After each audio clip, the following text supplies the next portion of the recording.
You're listening to Ideal Practice, episode number 169.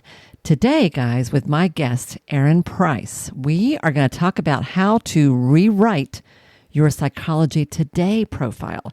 And he's going to show you how to take it from wimpy to wow. And if you're not a therapist and you don't have a Psych Today profile, that doesn't matter. This is going to jazz up your marketing, no matter what kind of healing arts private practice you have. So, give this a listen, y'all, because, no offense, but y'all need this. So, stay tuned.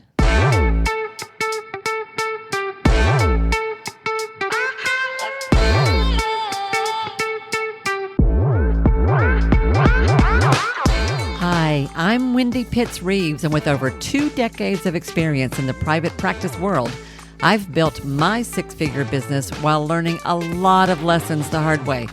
This is the first podcast that shows you how to apply the principles of energy, alignment, and strategy to build a practice that is profit-centered, but people-forward.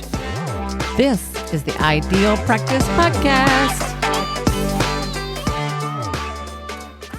Hey guys, welcome back to another episode of the Ideal Practice Podcast. This is Wendy Pitts-Reeves, your host. And of course, I'm excited to be hanging out with you today, but I am especially excited because this is such a good episode. You are going to get so much out of this. I did, and I know you're going to too. So Aaron Price is a marketing expert and a software engineer, which turns out is a handy thing. And he specializes in building marketing tools specifically for private practice therapists. He has a real heart for the mental health world. As the founder of Therapy Profile Pro, Aaron has already helped over 1,000 therapists enhance their Psych Today profile, refine their professional focus, which you will hear we talk about quite a bit in this, and attract more of their ideal clients in an authentic and ethical way. Not even kidding. Now, before founding Therapy Profile Pro, Aaron, that's a bit of a tongue twister, isn't it? Aaron led marketing for multiple education, higher ed in particular, and climate tech companies. But he has been in therapy himself for a good while, and it has been a life-changing experience for him. So that journey has led him to want to make it easier for our people to find us and for us to find our people. Such a sweet story. I really, really loved hearing his backstory. He's got some really practical stuff to teach us, whether or not you are in the mental health world or not. And I really want you to hear this, and I want you to take notes. And I think you should try out the Therapy Profile Pro because it's kind of mind-blowing. This podcast is not here to pitch or sell anything, but when I come across something that I really think can make a difference for you, I'm going to tell you about it. And this is one of those. So, without further ado, let's get into the interview. All right, everyone. Hello, and welcome back to another episode of the Ideal Practice Podcast. I am with my guest, Aaron Price, today, and we have got some really cool stuff to talk with you about. Aaron, go ahead and say hi. Hi, I'm so excited to be here, Wendy. He's not kidding. He really is, genuinely, which I love. So, Aaron, one of my favorite, I always love to start here. I love to tell people where you are in the world and a little bit about what you do. Like, who do you serve? How do you serve them? Let's start with that. Yeah. So I am in San Francisco. I grew up in California, went to the East Coast for college, and I'm very excited to be back on the West Coast, close to family. That's been really fun. And I help therapists with their marketing. So our focus is how can we help therapists find their ideal clients, the people who they're most energized to serve, who they're also best able to serve as well. So it's the best for, the healer, and it's also best for the clients as well. Right. It goes for both, right? Not just who you like, who you're equipped to serve, who you do your best work with. Yeah. And I'm just remembering this. Yeah, you went to school in North Carolina over here near me. I did. Yes, yeah. In Durham. Yeah. So I got to spend time in North Carolina. It was so beautiful. I was never been around so many trees before. So that was really That's exciting. funny. That's funny. And I've spent a little time in Marin County. I know how pretty it is over there too. It's just so dramatic. Yeah. Although the beach is weird because over here we're all about sunrises on the beach. Over there, it's all about sunsets. It's completely different. Yeah. Which for me is better. I never wake up early enough to see the sunrise. Isn't So that funny? it's a little easier for me. But yeah, it Funny. was definitely an adjustment. I love it. All right. So you help therapists with marketing, which is such a broad topic because that is one of our least favorite things to talk about at all in this world. And I would love to, I always like to hear just a little bit of a backstory. So you have an interesting story. Like you've done a couple of things that worked you into this. Tell me a little bit about how you got into the work that you're doing now, because I think that's really kind of a cool thing. Yeah, it's a really funny and roundabout story. So my career's been in education and education marketing, helping schools, helping education companies find their ideal clients. And then I wanted to try something new. I wanted to really emphasize impact. And I've been doing therapy as a participant and as a patient for the last 7 years. Totally changed my life. I am the biggest advocate for therapy among all of my friends. I've gotten a bunch of my friends, a bunch of my family trying therapy as well. It's been very impactful for them. And so initially, when I was starting this change in my career, I was really focused on the therapy seeker front. Finding a therapist is a really painful process. And I was like, okay, can I use my skill set in order to help with that process? So it was really funny, Wendy. I posted on Reddit. I hadn't found, I've worked with the same therapist for the last 7 years. And I posted on Reddit just trying to understand, how do people find therapists today? So I made a post just asking, how do you go about finding a therapist, just in one of the subreddits. And what was really interesting was within 5 minutes, literally 5 minutes, I had multiple therapists DM me on Reddit saying, hey, if you're in my state, I'd love to take you on as a client. Wow. And that was so interesting to me because I always thought that therapists, my perception was, reaching out on Psychology Today, not hearing back from therapists saying they were full. My thought was, therapists are always, their practices are totally full. And that's totally not true. About 50% of therapists are seeing less clients than they'd like to. 50%. And so I was like, this is really interesting and fascinating that a therapist or multiple therapists have gone on Reddit to start finding their ideal clients. So I started chatting with them and getting to know them and learning about how they think about marketing and finding their ideal clients. I started helping one with his marketing, Steven, building him some tools to help him with that. And you were helping your own therapist do this? Not my own therapist, but a therapist, one that reached out to me on Reddit. Got it. And I started helping him with his marketing. It went really well. And then I said, how can I help more people? So I built this little tool just in a weekend. I really enjoy coding. So I built up this tool that basically takes your Psychology Today profile, analyzes it based on marketing best practices for my own career, as well as everything I could learn online about what makes a good Psychology Today profile. And I published it and I made one video about it, just saying, hey, I built this thing. And within 3 days, 500 therapists had used the tool. I was getting flooded with emails and messages saying, Aaron, this is awesome. This has totally helped me refine my professional identity. This has helped me. I've already seen increases in my referrals. And I was like, wow, this is really interesting. I think I might be onto something. You think? So continue, right? And I just feel so lucky that I stumbled into it. And so started working with Omar Ruiz from Private Practice Marketing. He is the expert, I think, when it comes to Psychology Today profiles. Revamped the tool with all of his frameworks. We've now helped over 1,300 therapists. We're growing rapidly. We're getting really good feedback. I think the tool is 100 times stronger than when I first launched it.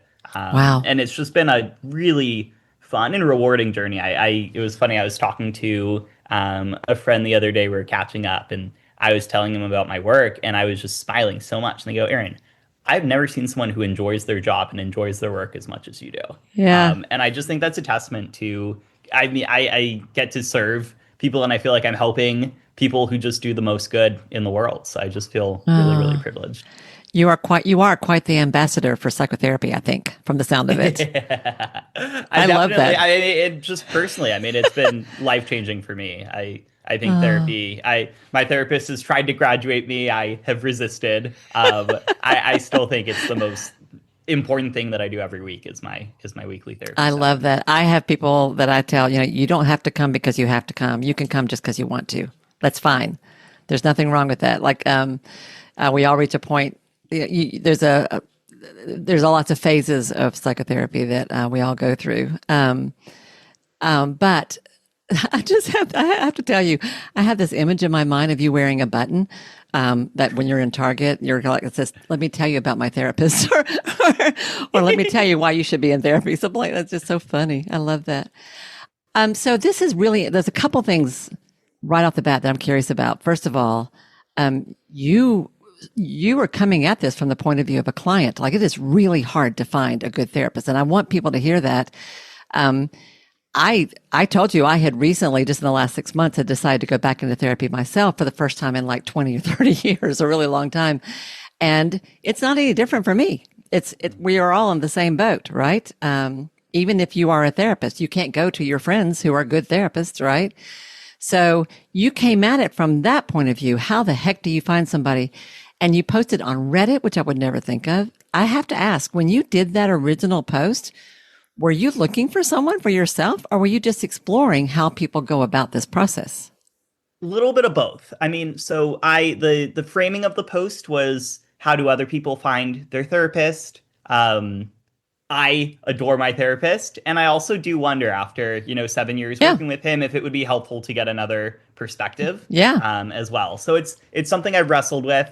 Have not switched therapists. I adore him. But the initial framing of the Reddit post was, how do you find your therapist? What tips do you have for finding a good therapist? Got it. I was curious about that because that answers an important question. Because my first thought was, what do you mean you got slammed from people saying, I'd be happy to see you? If you weren't asking for that, that seems a bit forward to me, but that makes more sense. Okay. So it was a little bit of a mix. And they're like, hey, I'm here. If I can help, I'm happy to. So you were surprised at the number of therapists who were saying, I'm looking for clients. I have openings, when you kept running into closed doors. And it's not easy, Wendy, to find therapy clients on Reddit. I don't know if you've spent time on Reddit, but there is a lot of muck on Reddit, right? And so one of the therapists I was talking to, Steven, he was telling me, he was like, I spend hours every day going through Reddit and reading a lot of Reddit posts I do not want to read. Wow.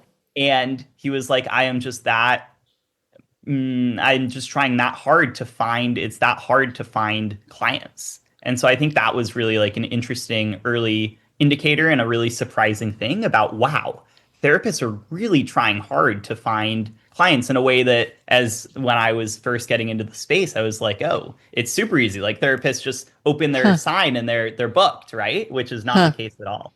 Yeah, that's true. It varies widely. That's true. Mm-hmm. I have to say, in all the different marketing angles that I know and different ways to go about getting your name out there and connecting with your favorite folks, not once have I ever thought about going onto Reddit to look for potential clients. So you have stumbled into something here that you didn't even realize was an issue, and you have come up with, I think, something super cool to help people. I do want to get into that in detail, but first, one of the things I learned from you when we met before is that there's this whole sort of a higher level aspect to marketing that people in my world are not familiar with at all. And you really knew about this stuff. Can you just kind of start us off with a bit of a primer about some of the metrics and some of the concepts that we need to think about that we do not learn in school? None of us have taken a marketing class, I guarantee you. You were throwing around a lot of words when we talked before, like what was client acquisition cost and lifetime value of a client, and I was like, okay, let's talk about that. So walk us through, what are some of the critical basics that you feel like we need to know? Okay, so one of my favorite questions to ask therapists is, and healers in general, and any business owner, is, how much are you willing to spend to get a new client? And it's an interesting question, and it's a question we should have an answer to. Is that, I would be willing to spend $100 on marketing to find a new client. Would I spend $300 to find a new client? Because there are costs associated with marketing and with finding new clients. And what is a cost that we feel good with? And what's really interesting is you ask therapists that, and most of them will say, I have no idea. Right. Which is super interesting because it's a really core part of our businesses. But I want to echo what you're saying, Wendy, of that I hear time and again, I hear every day from therapists, grad school taught me how to be a therapist, not how to run a business. 100%. And so, this is stuff that, we're not taught. Therapists are not taught. So kind of one of those important things, and I think one of the most important, is how do we decide if a referral channel, if a marketing channel is a good fit, is working for us? So one of the first things that we should be doing when we're on a consult, when we're meeting a new client, is just asking them real quickly, how did you find me? How did you find my practice? That's one that is a huge unlock. We want to start having that data. What marketing channels are resonating? Are people finding us through referrals from their friends? Are they finding us through our website, through our Yeah. blog, through Psychology Today? That's Yeah. really important for figuring out, okay, where are clients actually coming from? From there, we can then figure out what's called our customer acquisition cost, which is the one you were hitting on. Yeah. And our customer acquisition cost, or in this case, client acquisition cost, is what does it cost us on average to get one new client? And so this is really easy to think about with like Google Ads. If I spend $600 on Google Ads and I get 2 new clients, then I would do 600 divided by 2, and my client acquisition cost is $300 per client. That's a really important number for us to know because we need to make sure that number is less than the lifetime value of our customers or of our clients. So lifetime value is the amount of money that we make on average from one client. So if our sessions are $150 per session and we do 10 sessions on average with a client, then our lifetime value of each client is $1,500, right? Right. 150 times 10. That number needs to be bigger than our client acquisition cost, or we're actually losing money on each client. Now, in order to factor in kind of all of our other operational costs, maybe our office, maybe our accounting, our billing, all of these different things, in marketing, we generally aim for our CAC, our client acquisition cost, to be 1/3 or less of our lifetime value from a customer. Oh, that's helpful. So if your clients, you're making $1,500 from them on average, then you want to aim to be able to acquire a new client for $500 or less. Now, what's really interesting there, Wendy, is I tell people, I say, if this is your lifetime value and this is how long clients tend to stay with you, as long as you're getting them for less than $500, it's actually from a marketing perspective, like a fundamentals perspective, a pretty good deal. And most therapists go, I would never spend $500 to get a new client, right? Yeah. That's way too high. So that's like a pretty interesting thing as well. But as we're thinking about these different referral channels, it's really interesting to think about that. When I talk to therapists and I say, what number would feel good? What would you be willing to spend to get a new client? Most of them say about $100. Goodness. And what's pretty interesting is thinking about like Psychology Today specifically, is Psychology Today is $30 a month, right? Yep. And so if you get, based on that answer of $100, if you get even one client every 3 months from Psychology Today, it's actually a great deal, right? And so I think that's like a really interesting thing for us to think about, is I hear a lot of rhetoric around, Psychology Today is so slow. I don't get as many referrals as I used to from Psychology Today. And I'm going to provide a ton of tips here to enhance your marketing, both on Psychology Today and in general as well. So we can up those numbers. But for most people, they're probably seeing that Psychology Today, if you think about it in that, am I getting one new client every 3 months? It's probably actually a pretty good investment for you. Goodness, that is a really great example to start with. I've always thought, heck, if you get 1 or 2 clients a year, you have gotten your money back from Psych Today, because not we always, depending upon what kind of work you do, but it's rare that I see somebody for 10 visits. Like we see people for a long time, like the work that you're doing. Even if you're in a short-term focused, solution-oriented kind of work, by the time, I think we often don't think about this. Like, think about how much a client pays you over time. And if you see them for 2 years or 3 years, or you're working with children all the way through preschool and into middle school or whatever, it doesn't take a whole lot to go 1 or 2 new clients from Psych Today, and I've made my money back, period. Right? 100%. Yeah. So I think we are so used to like not wanting to spend money. And that Psych Today is a really easy example because it is such a 1-to-1. I see how much I pay for that. I can easily track the referrals that came from that.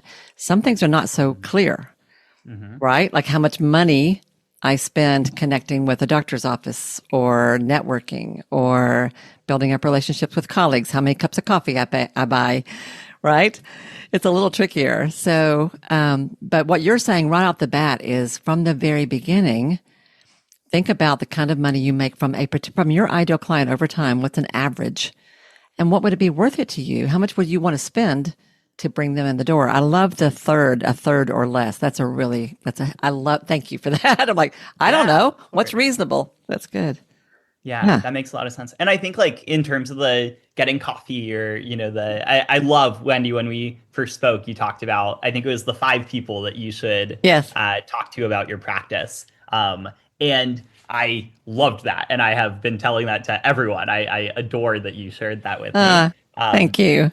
And it's really cool. Something I love about Psychology Today is it's very immediate, right? And one-to-one. The second you turn on that Psychology Today profile, you can start getting referrals. Whereas, when you're buying the coffees, when you're doing these other things, when you're posting a blog, they take longer. But I think this all just like really highlights this idea of, oh my gosh, is it so important when someone calls me on the phone, when someone comes into my office for a consult, I'm asking them, how did you find me?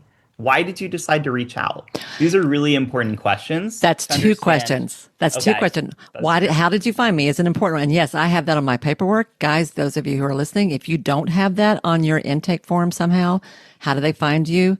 Definitely do that. But the second question you just said is, and why did you choose me? So I will often ask people like, so you talked to lots of folks. What made you decide to reach out to me in particular? And their answers will be fascinating. Yeah. And Wendy, how have those answers impacted your marketing, how you frame? I would love to hear about that. Yeah. It's such a hoot. I have always sort of found that partly it's just kind of interesting to hear, but it does tell you, what am I doing that connects with people? That's what makes the difference, right? I wish y'all could see him. He's going, yes, yes, yes. I love that. There were 2 things that I would often find. A lot of times I would get people who would say, well, I just really like that John Lennon quote you had on your Psych Today profile. I have a quote that says, life is what happens while you're making other plans, which there's some debate about whether John Lennon was the one who said that or not. But I would often get that. But the other thing, once I began to learn more about what it was I was doing that was especially resonating for people, I have in my profile something to the effect of, if you're looking for someone to just nod their head and say, I'm probably not your person. I'm going to tell you what I think, and I want you to do the same. And a lot of people started, once I realized that and I put that in there, people started saying, that's what I need. I don't want someone who's just going to agree with me. And that was very affirming that I was on the right track. So I was leaning into what they were saying to me. That's right. Yeah. Yeah. And I think that hits on something really critical, which is like when people talk about niching down, I think probably healers hear this all the time, niche down, niche down, niche down. And everyone's reason for saying niche down is you'll get more clients. Yeah. But there's a really interesting second component there, which is exactly what you're hitting on, Wendy, which is you're not just getting more clients, you're getting clients who really resonate with what you're doing and who you're actually best able to serve. Yep. And so something interesting around therapists is, the typical flow. You find a therapist, you do a 15-minute consult with them, and then it hopefully turns into a long-term client relationship. Do you know what % of consults industry-wide convert into long-term relationships? Do you have a guess there, Wendy? Do you know? You mean the free consults, the free phone thing? Yeah, I don't do that anymore. I cut those out completely. Yeah. But no, I have no idea. That's a great question. Yeah. So it's 25%. And what's pretty interesting is those 25%, which is quite low. And those 25%, the kind of 2 biggest reasons consults don't turn into longer term relationships. Number 1 is an insurance or payment mismatch. They thought you took your insurance. It turns out you don't. You're more expensive than they thought, something like that. And then number 2 is they're not your ideal client. They're looking for help with something that you're not able to serve or you're not best fit to serve. And that one's really interesting because if we do niche down, if we do share like you did, this is the type of therapist I am, here's how I help people, then people are able to self-assess earlier. Oh, Wendy's a great fit for me. Or, oh, Wendy's not providing what I'm looking for. Yeah. And that's going to push up if we're doing the free 15-minute consult, that's going to push up that % from 25 much higher as well. If your marketing is good, you're going to turn people away as well as draw them to you, correct? Right. You're going to draw the right people to you. You're going to draw the right people, and you will spend less time on the phone talking to people that aren't going to hire you anyway. right? So if 25% of those free calls, yeah, I don't do that anymore. I cut those out because to me, it's a little artificial. We're going to return a phone call anyway. Of course, we're going to talk to you, you know. So I stopped doing that. What I do is I require a consult a paid consult. You come in and meet with me, and then we'll decide together whether this is the right place or not. And once I implemented that, my conversion rate, I haven't measured it, but it's considerably higher. Very rarely do people not continue. Yeah. But what you're saying is, if your marketing is solid and your messaging is what you want it to be, and you do this right, the kind of people who follow through with calling you at all are going to be much, much more likely to want to hire you. Mm-hmm. That's a win-win. Good. Yeah, I get that. Exactly. Okay. Is there anything in terms of referral assessment and tracking? Is it literally just like, what do we need to do with that? Yeah. So what I would do is exactly when you're doing those initial phone calls or on your intake, like you, Wendy, when you're asking people, how did you find me? I would just do kind of either whatever cadence makes sense, whether that's weekly, every other week, once a month. Look at where you're getting those referrals from. Where are clients tending to find you or prospective clients trying to find you? And then from there, you can look at a couple interesting things. One is, do clients who, and this is as you have more long-term data, do clients from specific referral sources tend to stay with me longer? Do clients from specific referral sources tend to be ones that I'm better able to serve or I'm more energized to serve? That's a really interesting insight. What if it turns out that, you find most of your clients, you get most of your clients from your blog and also from the doctor down the street. And it turns out the doctor down the street gives you clients that stay with you longer, they're easier to work with, you feel like you're better able to serve. That's a really good indicator. You should probably double down on finding more doctors like that can support you versus spending time on the blog or on the website or something like that. So that's a really interesting one.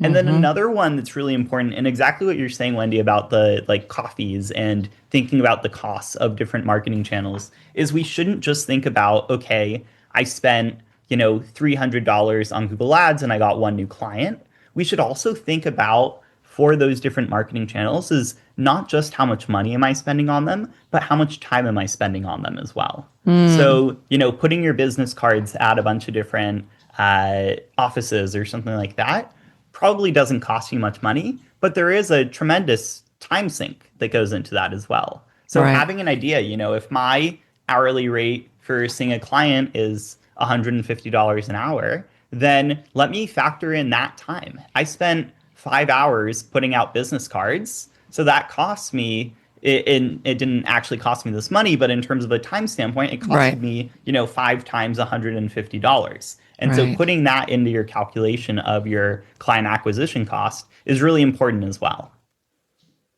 Yeah, your time is worth what your time is worth, right? Right. I'm thinking about the importance of networking and building up relationships with colleagues, right? Which doesn't always turn into a one-to-one referral. It does help build your reputation, but it is hard to measure sometimes because you may not get a referral from the person you had coffee with, but they may tell somebody else about you, right? Yeah. And it's messy. It's super messy. You see that with Therapy Profile Pro's website, right? Is I am trying to figure out, okay, we, go on podcasts, we do TikTok, we have a blog, we have these different strategies. Do I have utmost certainty of where every single web visitor or every user of our website comes from? I don't. But I try to look at general trends and from there figure out, okay, I think this is what's working. I think this is what's pushing the needle. But it's definitely more of an art and it is not exact in the slightest.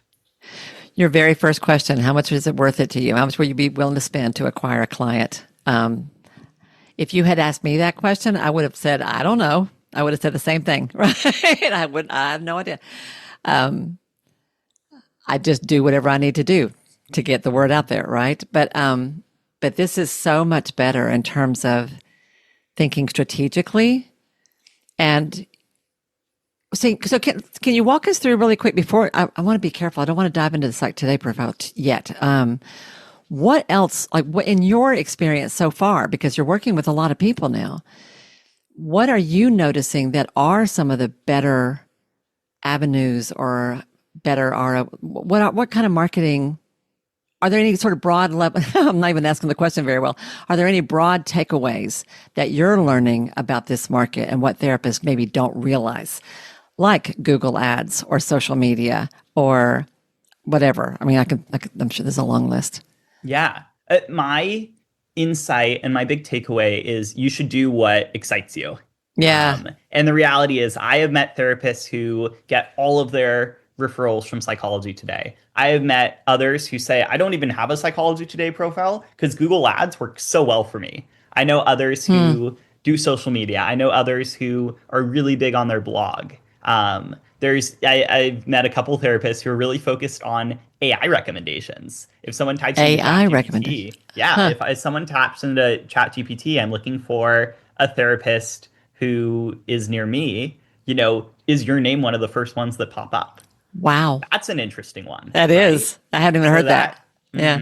and that's a big one that people are trying to maybe less in the therapist space, but marketers in general are really trying to crack that right now is how do I get ChatGPT or these different chatbots to make me show up first? So that's a really interesting one. And my advice would be, do what feels authentic to you and what energizes you. Yeah. Right. So I've seen a lot of therapists who are like, I think I need to make social media, but I really don't want to be on camera. You don't have to be on camera. You do not have to be. And this is my big call out. You do not have to be a TikTok influencer in order to fill your caseload. I No promise TikTok. if it excites you, do it. But you do not have to do that in order to fill your caseload. So And then my other advice would be a lot of therapists think they need to do everything. They think they need a blog where they're posting on a ton. They need social media. They need, Google ads. They need to set up all of these different referral channels. Not true. Yeah. And honestly, you're not going to do a good job if you're trying to split yourself between all of these. So my recommendation, pick two, maybe pick three, and really focus on those and focus on having great profiles, great consistency on those. And I think you'll find success. Do one or two well rather than spread yourself Exactly. thin and what I like what excites you. So, I've tried all the things. I did blogging, I did YouTube, I've done Facebook lives, I've done all that kind of stuff. I love podcasting. Podcasting turned out to be the best fit for me in multiple ways. It's worth it to explore a little bit about what works for you. Yeah. Yeah. Is there like, I'm so curious about what you're running into because I love that you have narrowed in, talk about niching down, that you have really, really narrowed in on this audience because it is so painful for therapists to even imagine this concept. It feels like we're pushing ourselves on people. It feels, we associate it with being sleazy. That's not what it is. It's selling with service, but we tend to think it's sleazy. And you will be a marketing therapist. That's what you're going to be. You'll be a marketing. Help us heal our relationship with marketing. How about that? There you go. There you go. There you go. Gee whiz. Are there things that you're seeing from therapists that have surprised you, or are things kind of bubbling up that you're kind of like, oh, I didn't see that coming? Yeah. Yeah. Couple things. I think one, therapists are incredibly resourceful and incredibly savvy. And for not having marketing training, I'm so impressed by the ideas people come up with and the just intuition people have around, how to find clients, how to do these different things. So like Reddit, I think that's one I never would have thought about in terms of finding clients. Yeah. That's been really fascinating. And then in terms of other ones, I mean, I think therapists are like very I mean, one of the things that's blown me away the most, and I think you kind of hit on this with the like marketing and the sleazy is therapists are really in it to help people, which I think is incredible. And I think like I understand the sleazy feeling around marketing. And I think if we really frame it, the framing I love and that I share with people is, marketing is your way of making sure the right people find you. Yeah. And the people that you're best able to help are going to find you. Yeah. And so it's really, a gift almost. Marketing is this really important thing. I thinking about it more from the therapy client side or the therapist seeker side Yeah. is there's this term, and I don't know if you've heard this, Wendy, but therapist dating. Have you heard of this idea? No, I haven't, but I instantly think I know what that means. Okay, yes. So it's this thing, and maybe, but people talk about the process of finding a therapist like dating. You're gonna try out a lot. You're gonna go on a lot of first dates that don't turn into second dates. You're So gonna true. get ghosted a lot, right? You're gonna like have a lot of people you reach out to who you never Wow. hear back from, and Wow. it's very vibe based. It's very frustrating. It's all of these different things. And so that alone, I think, is just like really interesting as well. And just like highlights this idea of like, wow, this whole system is like a little off. And as marketers, as people, as seeing marketing as this service as opposed to this kind of sleazy thing, is we're actually making that therapist dating process easier. And we're Yeah. actually really helping so many people. And I don't have a good stat on this, but I have had so many conversations with people who have said, Aaron, I was looking for a therapist and I tried a couple, or I went on Psychology Today. I went on these different websites. I tried to find a therapist and it was so painful, I gave up. And oh my gosh, I would 100%. love to see a therapist, but I just can't find one that works for me. It's And so so by true. So, authentically marketing, by sharing, here's who I am. And I go back to your example again, Wendy, of, I'm not the therapist who's just going to nod my head and agree with you, right? Is mhm. like, if we're really authentic and honest of this is who I serve, this is who I'm best able to serve, this is who I'm most energized to serve, we're not only helping ourselves fill our caseload, but we're also helping therapy seekers have an easier time finding someone who's right for them. I Oh my cannot tell gosh. you, I've helped so many therapy seekers find therapists, and it's going through, and it's a worthy thing to try. I think if you're like thinking about niching down or thinking about these different things, find someone in your life who's looking for a therapist. I'm sure lots of people come to you and say, "Oh my gosh, I need help finding a therapist." And just scroll Psychology Today with them for 10 or 15 minutes, and you'll see all the profiles sound the exact same. Everyone says they can serve everyone. Everyone says they are warm and compassionate. And it's very difficult to figure out, oh my gosh, who is actually going to be a good fit, right? I'm laughing because you know how I feel about this. One of the reasons I wanted to talk to you is because I have such a huge beef with Psych Today profiles. I cannot stand half of them. And y'all, no offense, but most of them are terrible, y'all, because they're just terrible because they really do all sound exactly alike, and it absolutely just kills me. And I want to highlight two things you said just then that I think are especially important. First of all, guys, like thinking about where we started today. We started today talking about the return on the investment, the money you spend to get your name out there, to get your work out there, to share with the world what you uniquely bring to the table. Yeah, that's going to cost you some money. And it's going to cost you some time. When you think about the value of a client, if you think about the value of a client over time, it's not hard to see why it's worth it to spend that money. Okay. So I just want to so we're going to start with the money side of it because your profit centered people forward, right? You do have to start with the money part. But what you just said that I think people miss, when your marketing is really clear and effective, and I love, like, authentic is a word that gets overused, but oh my gosh, when you are real and people read your stuff or hear your voice or watch a video of yours and they instantly have a sense of you, you just made their life so much easier because you are dead right, Aaron. I've been through this myself. I've seen clients go through this. I often am trying to help people find therapists because if I'm not right for you, I'll do whatever I can to try to help you find somebody. And I like to give people at least 3 names, sometimes 4 or 5. I don't want to overwhelm them, but at least a few choices, right? I will sometimes spend a few days researching people. Even though I know a lot of people, I've been in this area for a very long time. I know people. But there are lots of new people out there that I don't know. There are new methodologies that I'm not as familiar with. There are people who are niching in a certain way that I really want to make sure I find. I do the same thing everyone else does. I go look at your Psych Today profile and I go look at your website, and then I will Google you to see what people are saying about you. And it is hard to tell. It is hard to tell because I believe that the answers are within. I am here to guide you, but you are the one, you blah, blah, blah, blah, blah, blah, blah.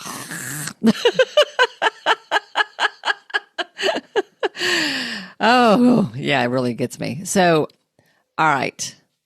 I just really want people to hear this fact that taking the time to learn this skill, taking the time to get over your own discomfort, because it's not about you, honestly. It's about your clients. Get past that. Learn how to do this right. You are helping your clients. And even the people who are not right for you, you're helping them too, because you're cutting down on the search time. So I'm so glad you brought that up. I feel really, really strongly about that, as you can tell. All right, let's talk about how not to have a wimpy daggum profile. Okay? I told you we were going to go from wimpy to wow, so let's talk about that. Let's go to wow. Let's go to wow. Where should we start, Wendy? Let's start with some of the most common mistakes that you see people making. Yeah, Okay. what are people getting wrong that they think is right? Yeah. So I'm going to say so there's a couple interesting things here. And one we've talked about and people talk about all the time is this idea of niching down, right? Let's be really specific, exactly as Wendy's saying, who can I serve? Who am I best able to serve? That's going to be really critical. And what you're going to find is you're actually going to have more people reach out if you're cutting down the people who you're a good fit for, because people are going to feel like you're speaking more to them. Yeah. What's really interesting, specialists always beat generalists when it comes to psychology today and marketing in general, to be honest. So true. And so psychology today, if you're, a therapist in Miami, there's, hundreds, if not thousands of profiles for therapists in Miami. How are you going to stand out, right? What's interesting, over 1 million people go on psychology today every week to find a therapist. Really? Is that a real number? Mm-hmm. Wow. Wow. So even if you are, really specific in who you serve, that's okay. I have a therapist I work with, and he supports couples going through infidelity. He does in-person therapy, and he's cash pay only. And he has a thriving practice and gets most, if not all, of his referrals from Psychology Today. And that's pretty niche down, right? Yeah. But it works really well because there's just such a high amount of people going on Psychology Today every day to find therapists. It's actually interesting, Wendy. I learned this stat recently, and this was a really crazy one to me, is 60% of all referrals, all introductions to therapists, thinking about just everyone who meets the therapist in the US, happen on Psychology Today. That's crazy. So if you think about people, getting a therapist through their insurance, getting a referral from their doctor, from their friend, even factoring all of that in, 60% of the time when someone finds a therapist, it happens on Psychology Today. Wow. That's crazy. Wow. Yeah. That's also a lot of people just guessing in the dark. And just a lot of hoping it people works. guessing in the dark and hoping it works. Yeah. So yeah, in terms of common mistakes, kind of two of those things. So one of them is niching down. Another one is thinking about, we don't just want more clients to reach out to us on Psychology Today. We also want more of the right clients to reach out to us on Psychology Today. Exactly what we're talking about. The ones we're best able to serve, the ones that energize us most to serve. And so being really specific in our third paragraph. So the Psychology Today, you have the 3 paragraphs, right? And I always like to talk about this framework, and Omar talks about this framework at length. I give him a lot of credit here. But the first paragraph should be all about, connecting with your ideal clients' struggles and offering hope. So if you are serving people who are struggling with infidelity, making it all about the experience of, finding out that a partner is going through that or something like that. It's about them. It's not about you. It's about them. Not about you. Paragraph 2 should be how you help. And this should not be, I do this modality and this modality, I'm trained in this modality. It should be in plain language that non-therapists can understand how you help. So that's exactly, Yes. Wendy. Like, I'm sure, I haven't looked at your profile, but I'm sure in your profile, that's where you're saying, Well, I'm not after the after this conversation, I'm going to go look at mine and go, oh shoot, I need to fix that. right? But that's where you would put the part around, like, I'm not the therapist who's gonna just nod my head. I'm going to challenge you. That's really important there. That second paragraph should be about your personality, your demeanor, the way that you approach sessions. And then that third paragraph is really important. That's where you want to have a really clear call to action, and you want to be really specific about all of the logistics of working with you as well. So a lot of therapists that I work with will say, Aaron, like I say what insurances I take in the insurance section, or different things like that. It's or when my availability is in other parts. It's really crucial that we put everything in the personal statement. I always tell therapists, I say, assume that no one's going to look at therapy seekers aren't going to look at anything on your profile besides your profile photo and your personal statement. So So true. we want to make sure all of that info is in there. And so thinking about that 25% of consults turn into long-term client relationships and why that is, if we add more of that information into that third paragraph, what Yeah. insurance we take, who is our ideal client, these different things when Yep. we're available, if we're online or in person, etc. Yeah. That's going to make sure that the right people reach out, and the people who aren't a good fit for our practice aren't going to reach out. So that's going to save us a lot Sort of of time. cuts it off right at the right, just kind of clears the path right off the bat. That's good. Yeah. And we want to be really explicit in that call to action. I think this is an important thing to highlight, is in that call to action, we want to be really explicit. We want to tell people exactly how to reach out to us. We want to tell them and invite them to do it. A lot of profiles I see will end with just kind of Let me know if I can help. let me know if I can help, and being really much more specific. If you think we're a good fit, reach out in this way. That's really powerful, and that gives people that additional push to take that step. Starting therapy is scary, right? And reaching out Yep. to a therapist, it's scary. And so if You we have can such a provide hurdle to them- get past. The inertia is massive, right? They are only calling it all because they're in tremendous pain, but it takes very little to stop people because the pain is immediate, and the next day it's already a little bit better, or overnight it's a little bit better. So you're trying to get them to go ahead and take that very next step, and there's a lot you've got to get them through to do that. I always think of it as it's like coaxing a deer out of the woods. Like, come on, I'm not going to bite. Come on. Right. And something we like to talk about is this idea of removing friction or reducing friction. Yes. Yeah. Is okay, when someone reaches out to me, they choose to fill out the form on Psychology Today. They choose to call me. How hard am I making it for them to make that next step? Yeah. Are they going through a ton of email back and forth? Is it taking me a week to write them back? Am Yes. I, changing my schedule a lot? Do I have an easy schedule link that I just send them and they book a time that works for them? Things like that are going to radically change the drop off of, what percent of people who reach out actually turn into long-term clients. I once did an episode that I've forgotten what I called it, but it was something like, please don't make this so hard.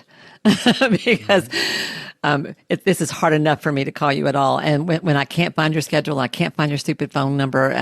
I don't even know where your office is. I don't know if you're seeing people if you're available in the evenings. And that's really when this is a couple and I've got to see people after work, whatever. Like, you make it so dang hard. And they're having to call back and forth and back and forth and back and forth to figure out a time to meet. Like, please make it simpler. Give me a link that I can click on. Give me all. I love what you're saying, because you're right. People will people gather information in different ways. And you will have the sort of what I think of as the high fact finders. I'll use that, who dig into every detail, who read every single aspect of your profile. They go look at your website. They research you to death. But those are going to be the exceptions. Most are skimming. You are one of 50 names they're looking at that day. And that opening, you're right, I think that opening paragraph is especially important. Important. And you're totally right there. And when we think about, those 50 profiles that people are looking at, is before they even reach out to you, you have to get them to click on your profile. Yes. Right? On Psychology Today. Yes. And so something that's really important when people are deciding to click on your profile, they type in, I'm looking for a therapist in Raleigh, and a list pops up. And all they see is your name, your profile photo, and then the first 3 sentences of your about me statement, of your personal statement. Yep. And so it's, how can I, in that picture, in those 3 sentences, how can I get them intrigued? How can I get them interested? How can I get the right clients for me to see that and say, I need to click on this profile. I need to read this more. We talk about this as earning the click. How can I earn the click? And it comes down to a couple things. One of them is being really specific about who you serve.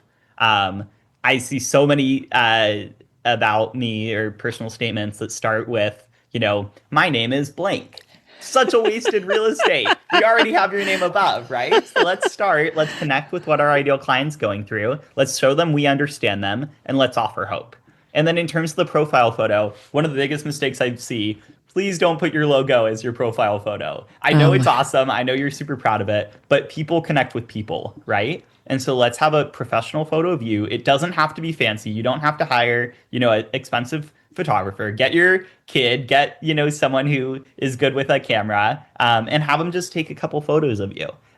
You want to have a full teeth smile. You want to look warm. You want to look professional. Have, a solid background. Have a background that's non-distracting. And then use that as your photo. Just doing those two things is already going to set you apart from most profiles.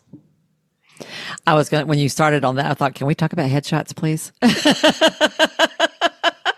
The pets is a big one. If your pet is not part of your therapeutic approach, probably don't include the pet. Or if they are, I mean, I know there was a therapist in my group practice that I used to run that in her profile, she had a picture of her with her dog. And she got a lot of clients because she had a picture of her with her dog. Mm-hmm. Now, that has turned out to be actually an active part of her therapy. It wasn't back then. Today, she has an actual therapy dog that she keeps with her in her office. It's just a big part of her personality, right? Mm-hmm. But,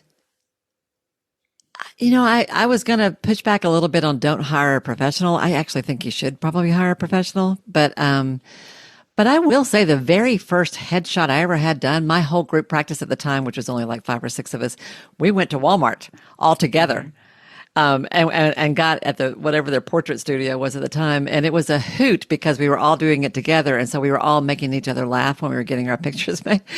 But the pictures were good because we were all there together, right? Mm-hmm. Since then, I've done some actually pretty expensive photo shoots and still hate my pictures. I have a real problem with pictures. But I like your picture.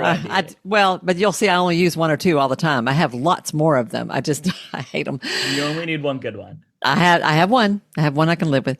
But I've seen headshots on, and you're right. I mean, people it's a split second that you've got to capture them. And we all we know this. We instinctively form opinions about people based on their first impressions, right? Mm-hmm. So if it's dark or it's lit weird, or you look like you're on a date. I've seen people that like, what is that you're wearing? Yeah. Black and white. Yeah. Not professional. All of those. No strappy tops, right? Like don't look like you're on vacation. Mm-hmm. I mean, you can, if that's part of your vibe, is this sort of rustic, outdoorsy person, that's fine, or whatever your thing is. But never forget that it is professional ever. And I think it needs to be pretty close up because people are looking at a teeny tiny little picture and they need to see your face. They need to see your eyes. Yeah. So facial expression is super important. And I think, Wendy, this highlights like that idea of, and this is a great exercise. And maybe I challenge everyone listening to the podcast to try this, right? Is pretend you're bonus points if you find someone in your life who's looking for a therapist and support them in finding one. But even for yourself, just pretend, hey, I'm looking for a therapist right now. Go on Psychology Today. Yep. Scroll. See, okay, which profiles would I click on? And then start to kind of think about, why would I click on those profiles? Yeah. And that's a really good just experiment and thing to try in order to gain more understanding of, the therapy seeker's perspective and just that experience. And just pay attention to what draws you in and what pushes you away. That's a great exercise. That's really good advice. When you're trying to figure out what to do with your own profile, start by looking at everyone else and see. If you haven't done that in a while, y'all, and do it in your zip code for sure. And see what people around you are doing and see which ones draw you in and don't and why. Pay attention to that. But also I would encourage you to go look in some other areas that are nowhere near you, other major cities in your state, because there's different cultures and different ways of approaching this. You might be inspired by what you see. Mm-hmm. That's really good advice. Yeah. Wendy, let me throw out a couple just quick, Psychology Today optimization tricks. Do it. Okay. Profile photo, important one. We should definitely nail that. And if you can do the professional photo, awesome. My point around it doesn't have to be super high expensive or anything like that, is just make those changes. The intro video as well. Therapy seekers love intro videos. A lot of them say, like, if you ask therapy seekers how they chose their therapist on Psychology Today, so many of them say, oh my gosh, I loved their video. And the video is really interesting because if you have a video, you're actually going to show up in more search results as well. So the video is very helpful there too. With the video, don't overthink it. Yeah. 15 seconds, use your phone, have it just resting on a counter or something like that, and introduce yourself. Show that you're warm, show that you're kind. Explain who your ideal client is in plain language. The intro video is a big one. Two other ones. I was going to ask you, what do you do? Because 15 seconds is crazy. 15 seconds. It's short. Yeah. It's short. I wondered how you would recommend. It can be a little longer. They say 15 seconds. I've played with it. I think you can get up to about 18 or 19 seconds. Can you? Yes, but it's still very short. So yeah, just an introduction. Here's who I am. Thank you for clicking on my profile. Here's who I serve. Here's how I serve them. If this resonates with you, please reach out. So it's quick, right? And it's just getting to the point. And really what they're looking for there is, do they feel like you're someone that they will open up to, that they can build rapport with, that they can trust, right? Yeah. So they're really just trying to assess, is your vibe, right? The thing that they want to resonate with. Another big one, and this one people don't think about as much, is when you're choosing. Okay, this is a very common mistake, is people don't place top specialties on their profile. So on Psychology Today, you're able to put 3 things down as your top specialties. Please put 3 down. When someone goes on Psychology Today and they filter, I'm looking for someone to support me with anxiety, with OCD, with ADHD, it's only throwing therapists in that case who have those down as top specialties. So if you don't have any top specialties down, all the people that search with the struggles that you're best able to serve, you're not going to show up in any of those searches. Insurance is another one. If you don't have all of the insurances that you take on your profile, huge missed opportunity. And here's a secret too, is if you write in the insurance you take instead of checking that box on the profile, it's also not going to show up in the filters. So it's really important that we're clicking the box for Aetna instead of doing a write-in option for Aetna as well. So that's a really important one. Put it in that third paragraph where you're giving them the details, but also check the box. Is that what you're saying? Check the box. Okay. Yeah, so also check the box. There is, for the insurance section, there's a write-in part as well. So if you take, you can write in options instead of checking the boxes. We want to actually be checking those boxes if that insurance is present as a checkbox. That's another really important one. Okay. What I'm hearing in there is just use all the parts that are available to you in Psych Today. Don't leave anything blank. Well. If you're virtual, if you're online, then in that target your listing section, make sure you're using all the spaces. That's going to allow you to be seen by more people. If you're in person, then the cities or zip codes near you that are, in a reasonable distance that people would reach out, that they would drive to see you, put those down as well. That's going to increase the amount of people that can see your profile, that you're going to be able to serve. Or potentially serve. If I remember right, you can only pick 3 zip codes, isn't that right? It's 3 or 4 depending on your profile. I try to pick heavily populated areas, where I know the neighborhoods are, or where I know within a probably 40, 50 mile range, right? Because people will drive an hour to come and see you, or longer sometime.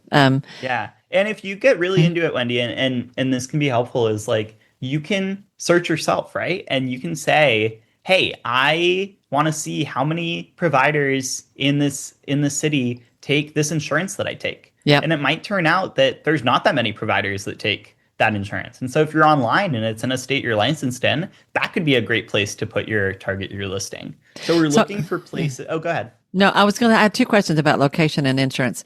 For the insurance one, if you aren't taking insurance at all and you're self-pay, do you have a particular recommendation for how to address that? Yeah, so just be explicit about it. Just in that third paragraph, say, I don't take insurance at this time. I'm private pay. That's going to allow the right people to reach out to you and for people to filter you out if they are really dead set on using insurance. Okay. A lot of people will put how they get paid, different. I can take checks and Venmo or whatever, that kind of stuff. And then location, if you are in person and virtual, is there any particular way to address that other than just in the narrative itself? Yeah. Yeah. So I like to say in that third paragraph, just, I see patients across Florida online, and I can see patients in person in Miami. Okay. Okay. That's good. That 15-second video, it makes me a little nuts that they only give you that. They could give you 30. It wouldn't hurt. It wouldn't hurt. What I try to use that for is to get them to my website, Mm, because there's so much more I can share with them if I can get them to my website. And I sort of think as all marketing is about getting them to your website. That's where I'm trying to go. But what I have that not everybody has is on my home, and my counseling website is terrible. I actually need to, I totally need to revamp it. I've been so focused on coaching. I haven't done that. But even as bad as it is really terrible. On the homepage, I have a video that is, I've forgotten how long it is, a few minutes long, where I go through all the things people need to know, including what I do, what I don't do, who I work with, who I don't work with, and what the next step is. And it's very clear. It's very clear what to do. So I use that 15 seconds to get them there, because I know if I can get them there, odds are I'm going to bring them in the door. So people are just trying to get a sense of your voice, your personality, your energy. You said it's a vibe thing. You're right. It totally is. This has very little to do with logic. You also said something I liked about in, I guess it's the second paragraph, where you were talk about how you help. They don't really need to know all those letters after your name. None of that means squat to them, y'all. You can say, I use several methods, or I'm trained in a variety of methods. We'll figure out which one is best for you. Or I do tend to lean heavily on, like if you're an EFT therapist and that's really all you're about, you can say, I use something called EFT, but don't worry about that. I can explain that to you when we talk. What you need to know is that I have a special way of helping you, whatever. Or explain it in plain language too, right? Okay. If I, do CBT, DBT, whatever, it's Yeah. let me explain how that helps people in plain language, or what that Yeah. looks like in plain Yeah. language. So that's a good way to do it as well. And you can do that on your website. Hmm. You can say, to learn more about some of the ways I work, go to my website. You'll find, and don't have it on the homepage. I'm thinking, like, have it somewhere for those who want to know more, for the high fact finders who want to dig in. That's really good. Can you tell me, well, first of all, I want to summarize what you just said about those 3 paragraphs, because you're right. That is the most important part. When you were saying those, I wrote down pain, path, process. So start with the pain that they're in. And that first paragraph, I think what you said is like one of our biggest mistakes is we start off talking about us, and please don't do that. I serve here. Don't start with I, start with you. And that you want to let them know that you see the pain they're in as clearly and succinctly as possible. But I see you, I get you. And then, so you start with the pain, period. And then the process, how you help them. Not process, path. Here's some ways that I work that you, and then the process is the call to action. Here's what to do next. Here's what to do. So the things you need to know. I have always felt like things go better if you tell people the hard stuff that they don't necessarily want to hear. Like, yeah, I don't do insurance.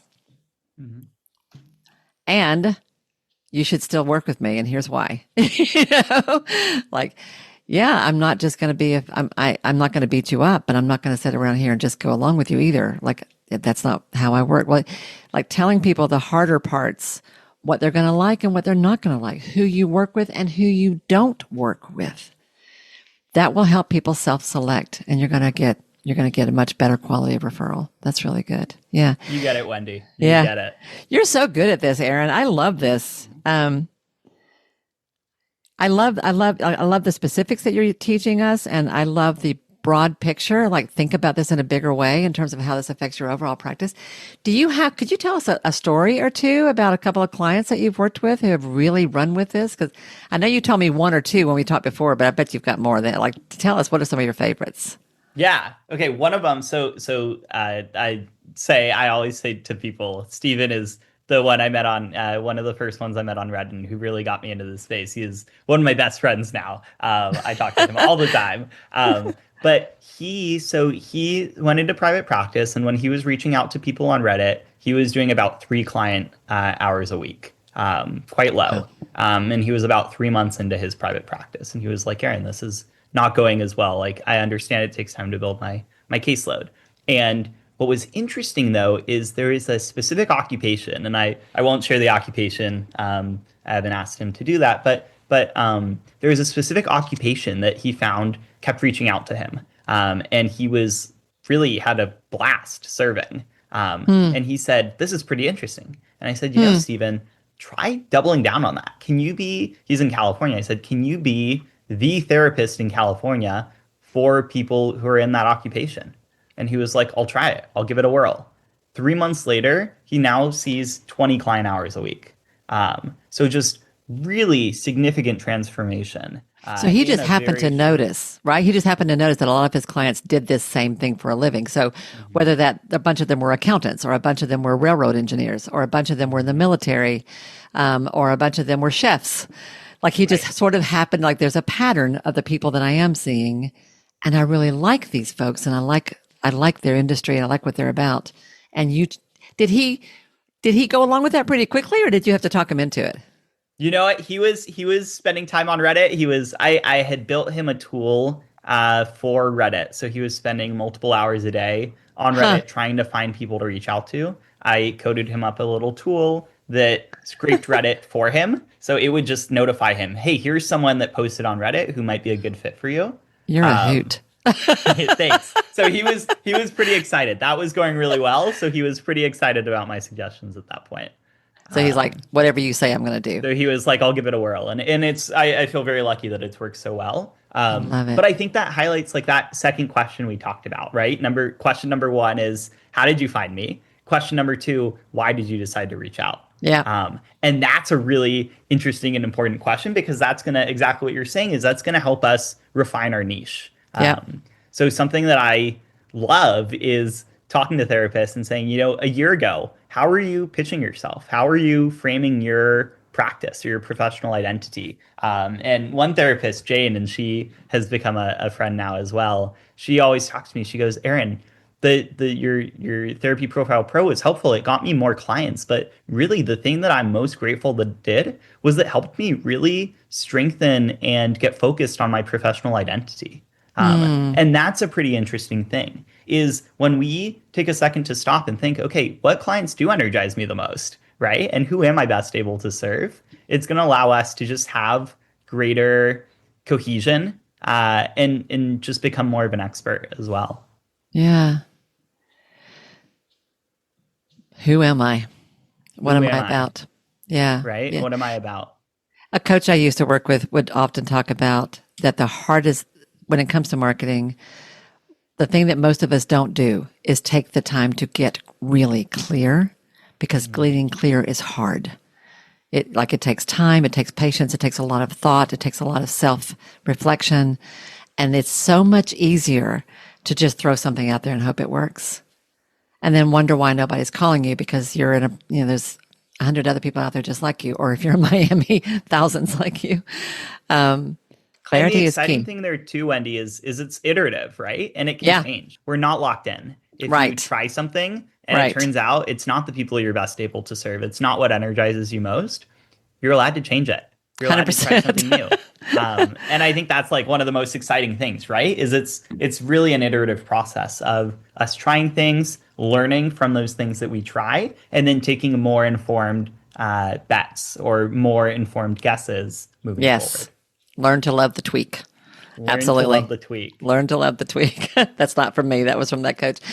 I've changed my practice every 3 years. That seems to be a pattern, So yeah, who you serve today may not be who you want to work with 3 years from now or 5 years from now. That's fine. That's fine. But would you agree that even when you have it sort of figured out, like you work with parents of preschoolers, that there's always room to take that a little bit further, to get a little bit more detailed, or get into like which parents of preschoolers and why? What is it about them that draws you? And what speaks to you about them? And can you nail that? Is it all of them, or is it, not? So yeah, the challenge is constantly clarity, reframing, and coming back to revamp over and over and over and over again. Yeah. Yeah. It was funny, Wendy. I still help a lot of therapy seekers find therapists, and it's one, I think, just really rewarding to help people on that path. A lot of people need kind of a little nudge or a little more support. Yeah. And two is it's really interesting to see people with fresh eyes looking at these different therapist profiles. And I always ask them, as they're looking at the different profiles, talk out loud to me. What are Yeah. you seeing? What are you liking? What are you not liking Yeah. about these different profiles? And I was helping a friend about a month ago, and she was looking for support with a relationship issue. And she was reading this one profile, and she was like, oh, she was reading the first paragraph, and she was like, they get me, they get me, they get me. And then in the second paragraph, the therapist was like, and I support eating disorders, and I support OCD, and I support these different things. And you could see on her face, like the smile of, oh my gosh, they get me, they get me, they get me, to what the heck? I don't think they get me anymore. Watered it down. Totally watered it down. And I think that highlights this point of like, the more if we're trying to talk to everyone, we're talking to no one, right? 100%. And so it's like, if we really, are specific, I support parents of preschoolers where the preschoolers are struggling with X. That's really powerful because you're going to really stand out there. Yeah. And if you're, more expensive, if you're private pay, if you're these other things, people are willing, because they see really this unique value that you provide, they're willing to say, hey, I think this is worth it. I understand what value Wendy provides over these other therapists because of that. Yeah. I've coached people into six-figure practices because they finally nailed it, what they wanted to do. And people, that what you just said about value is important. When you own your value and you communicate the value clearly, people are willing to invest. They really will be. And if you're worried about narrowing it too much, don't worry. If you get known for seeing parents of preschoolers who have X problem, over time, you're going to get other kinds of clients as well, and things that are adjacent to that. That's fine too. It'll happen. Don't worry about that. But it's so much easier to start narrow and go wide than the other way. I love what you said. Specialists always outperform generalists. Always. I was like, yeah, that's the truth. Erin, this has been so good. It's really, really interesting too, because I do know a fair amount about this. I was actually, you'll love this. I was looking through Psych Today just a few nights ago, looking for referrals for a client of mine who needs something else in addition to what we're doing. And there was a name that popped up that I recognize and that I have met before. And I thought, I haven't talked to her in forever. What is she up to? And I clicked on her profile and I started reading her stuff. And right off the bat, I thought, oh, this is better than normal. And I started reading it. I go, oh, this is good. Oh, look at her. Like, it was a better than average profile. And it caught my attention. I have not talked to this woman in probably 6 or 7 years. Well, as I got to the end of it, I began to recognize a pattern. And I thought, this is mine. I helped her write this. I helped her write this. She hired me for like a VIP day. And that was what we did. I got so tickled. Awesome. That really so did funny, happen. Wendy. It was really fun. I had not remembered that until I noticed there's a certain pattern to the way I like to do things. And I thought, I reckon I helped her with this. It was just funny. Like a good profile will stand out. It will stand out. Totally. And that's what we're seeing too, is it's been really cool. I get so many emails that are like, Erin, I used your tool. I used Therapy Profile Pro, and my practice hasn't changed, but the way I'm communicating my practice has, and the strength of my profile has. Something that I think is really cool about our tool is it gives you a rating. So we're measuring your profile. We're scoring it on 15 key criteria for Psychology Today. And these are from our framework. We've proven it works, which is exciting. And we give you a score.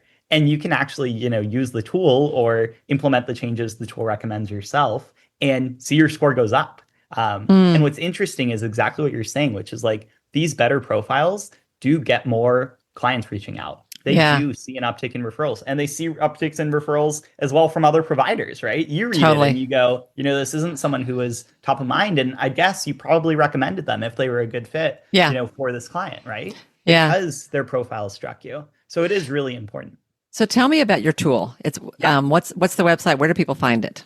So it's called therapyprofilepro.com. And you go on the tool. It's super easy to use. You just put in the link to your Psychology Today profile. And then what we're going to do is we're going to pull that profile in, and we're going to assess it against our criteria, against our framework. And in that assessment, we're going to give it a score. And that's going to give you, this overall profile score. We're also going to score it on each of those breakout sections as well. There's 15 of them. And we're going to give you specific critique on each section, what you're doing right, how you can improve it, and why each one is really important. And these are kind of the 15 most important things. We also built out a tool that I'm pretty excited about, and it's at the bottom of Therapy Profile Pro. And you click a button, and it'll actually help you rewrite your personal statement. So it scores a perfect score on our profile, and it's not turning it into ChatGPT slop. It is not, robotic. It's taking the information you've already provided and reorienting it so that it's talking to your ideal client struggles, so that it's doing these different things while maintaining your actual voice. I love it. And it has tools. You can edit it directly. You can provide feedback, and then the AI edits it with you. And that's been really cool as well. So we tried to make it so it provides you super actionable feedback that's really easy to implement. I know therapists are so busy between notes and seeing clients and marketing and all the back office stuff. Right. We tried to make it as easy for you as possible. There's 2 versions of the tool. There's a free version where you get the overall profile score, and then feedback on the preview text in your profile photo. So those things that earn the click. That alone, I think, is incredibly valuable. And then you can pay. We tried to make it really reasonable and affordable, $59, and it unlocks the entire rewrite tool as well as all of the insights. And Wendy, I'm excited to share, I have a little discount code for your audience. Oh, do you?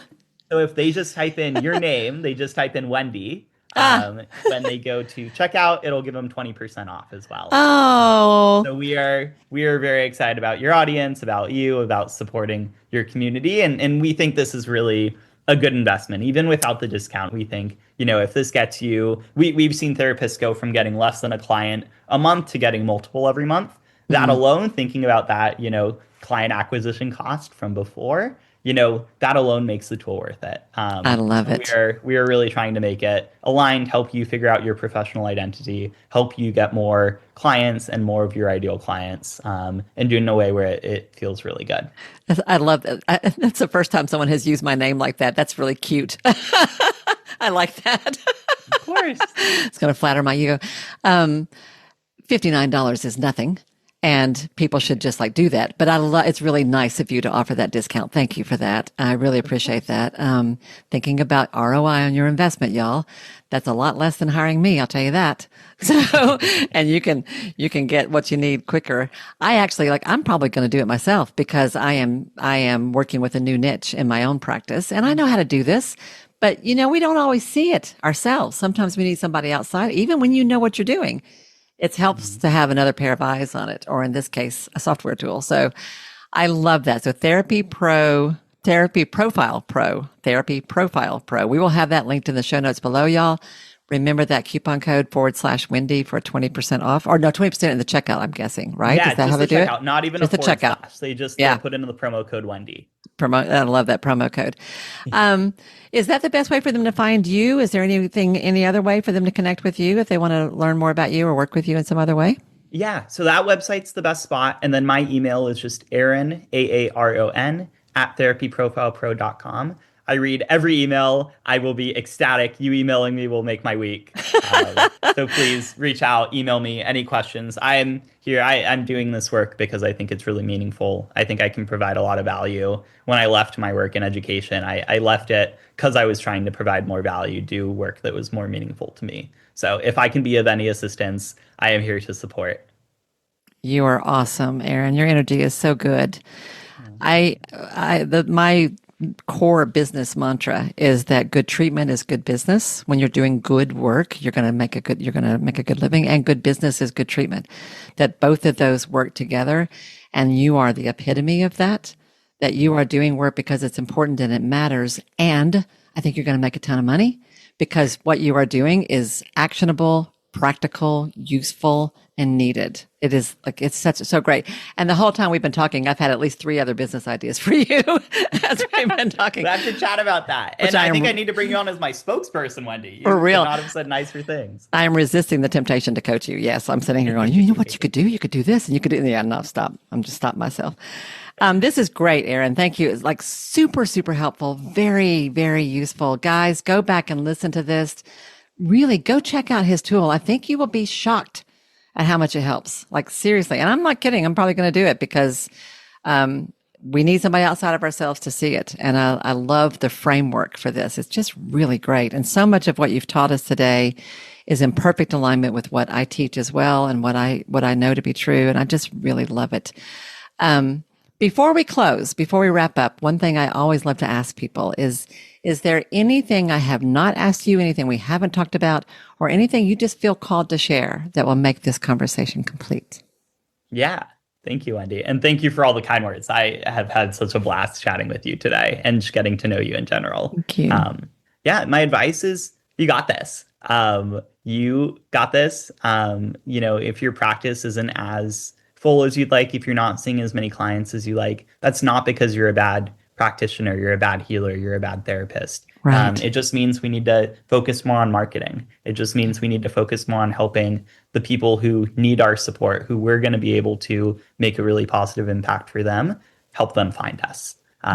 So it's my permission. I know marketing can feel sleazy. It can feel wrong. This is, by marketing, you are doing the world a favor. You're doing your ideal clients a favor. You are continuing your mission as someone who's making the world a better place.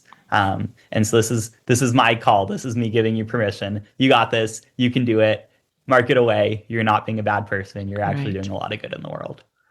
Thank you. That's perfect. That's perfect. You are doing a lot of good in the world. This does not mean you're not a good therapist. It means you've got a marketing issue. That's fixable. So, and Aaron's a good start to help with that. Thank you for this so much. It's been delightful. I cannot wait to see where you go from here. It's going to be so much fun. And I can't wait for our listeners to hear this information because I just think it's great. So great. Thank you so much. All right, everyone. Thank you for joining us today. I hope you all enjoyed that as much as I did. I wish you could see his lovely face. He's so happy. I don't do video a lot. Maybe Aaron will. I'll share that with him. Maybe he'll use it for his own marketing. But this has been a great conversation, and it is so doable. And for those of you who aren't necessarily therapists or you don't have a Psych Today profile, let me just say real quick, these same principles will apply wherever you're promoting yourself. I didn't think to say that at the beginning, and I meant to mention that. Marketing is marketing. And the concepts that Aaron has taught us today apply across the board, whether it is your LinkedIn profile, whether it is your Instagram description, wherever you are, or your bio on your website. Take the stuff he did today and extrapolate from it, because this is stuff that will feed your market, feed your practice, feed your clients, feed your wallet, in all different ways. This stuff is universal, what he's teaching us today. It's just especially helpful on Psych Today. All right, everybody, have a great week. Have an awesome week. Go out and do some good things. And I will see you again next week, right here on the Ideal Practice Podcast. Bye now.